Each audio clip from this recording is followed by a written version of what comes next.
দেশৰ যিবিলাক NDA partner আঞ্চলিক ৰাজনৈতিক দল আছে সেইবিলাকৰ নেতৃবৃন্দৰ লগতো কথা বতৰা পাতিলোঁ, সাক্ষাৎ হ'লোঁ। আৰু ইয়াৰ উপৰিও আপোনালোকে গম পাইছে যে ইতিমধ্যে পৰহি আমি ভাৰতীয় জনতা পাৰ্টীৰ মাননীয় ৰাষ্ট্ৰীয় সভাপতি নাড্ডা ডাঙৰীয়াক লগ পাইছিলোঁ। তাৰপিছত আজি মাননীয় গৃহমন্ত্ৰী অমিত শ্বাহ ডাঙৰীয়াক লগ পালোঁ আৰু সেই সময়ছোৱাত ভাৰতীয় জনতা পাৰ্টীৰ ৰাষ্ট্ৰীয় সভাপতি নাড্ডা ডাঙৰীয়াও উপস্থিত আছিল।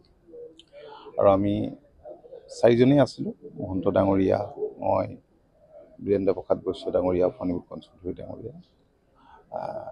সৌহাৰ্দ্যমূলক কথা বতৰা হৈছে আৰু ৰাজ্যসভালৈ পুনৰ বীৰেন্দ্ৰ প্ৰসাদ বৈশ্য ডাঙৰীয়া নিৰ্বাচিত হোৱাৰ পাছত আনুষ্ঠানিকভাৱে তেখেতেও লগ ভাগ কৰিলে। ভালেই হৈছে আলোচনা, কথা বতৰা ভাল বিষয় আছে।